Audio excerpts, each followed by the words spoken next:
大家好，我帥弟。經常有朋友們在後台問我說，博主，如果你實現了財務自由或者遠程辦公，如果搬到夏威夷的貿易島生活，到底是一種怎樣的體驗？今天我就不整那些虛的了，直接帶大家沉浸式體驗一下島上的真實生活。首先給大家介紹一點是，來島上的人基本上沒有窮人，除了當地的原住民之外，大部分的人來這裡都是屬於比較有錢的人，所以住宿環境不会太差。我們現在先來這邊看一個這邊的富人小區，現在看到的就是當地典型的半山富人住宅區，這裡的房子全部都是獨棟小別墅。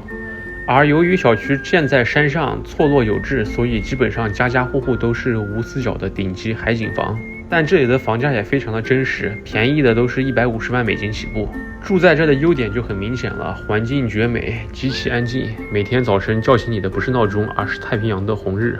傍晚的時候不用去景點人擠人，只需要坐在自家的露台上端一杯威士忌，就能享受落日融金的震撼云海。而且因為這個小區附近都是一些豪華度假村，比如說丽思卡頓、华爾道夫這種級別的酒店群，所以整個社區的治安是很好的，綠化和基礎設施完全是天花板級別的。如果住在貿易島這邊，還有個隱形的福利，因為這裡是天然的減壓艙，每天出門順着山路看海，那種內耗和焦慮瞬間就沒有了。這裡的空氣質量也好到讓你甚至不需要任何空氣净化設備。對於需要深度思考、寫代碼或者是做架構的人來說，這裡的環境真的能讓你的大腦極其的專注和高效。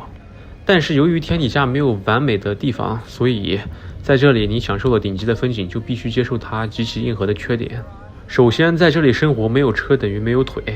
小區雖然比較親近，但是外出必須開車，去附近便利的小鎮最近的都要10分鐘。如果想去大型超市，比如 Costco 囤個貨，可能在山路上狂飆單程半小時以上。第二點也是最現實的問題，這裡的物價真的很高。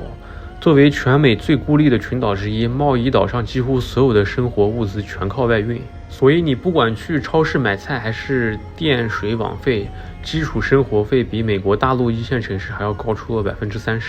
不過最讓我感到難受的就是這裡吃的選擇實在是太少了，像我們偶爾吃一頓白人飯，比方說當地的牛排或者是当地的生魚拌飯還可以，但是想吃一頓正宗的火鍋、粵菜或者高品質的中餐基本上是不可能的。這樣的中餐我也基本上都去過了，有一家中國老板開的日本拉面，反正味道就一般吧，吃2次估計也不想吃了。還有一家韓國烤肉，價格也挺貴，吃幾頓估計也吃膩了。所以說實話，在這裡生活的話，必須要練就一身好廚藝，不然的話吃是真的吃不好。第3點就是人比較少，會寂寞。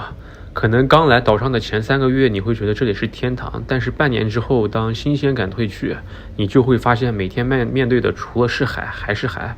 這裡也沒有豐富的夜生活，也沒有大型科技展或者是行業技術交流會，這裡的社交圈極少，所以很容易產生一種被主流世界節奏拋棄的孤島寂寞感。而且就算你運氣好認識了附近幾個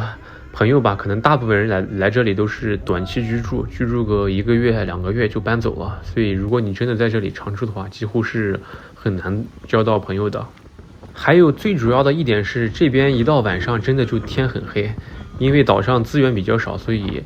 路燈只在市中心、小鎮中心的區域開放，大部分地方都是黑的一抹黑，所以一到晚上這裡真的是什麼都幹不了了。我們現在來到了另外一個高爾夫球場小區，這個小區後面就是個高爾夫球場，這裡的生態也是非常的好，地上的這個樹徑全都是幾百年或者上万年慢慢生成的。我們如果住在這個高爾夫小區，基本上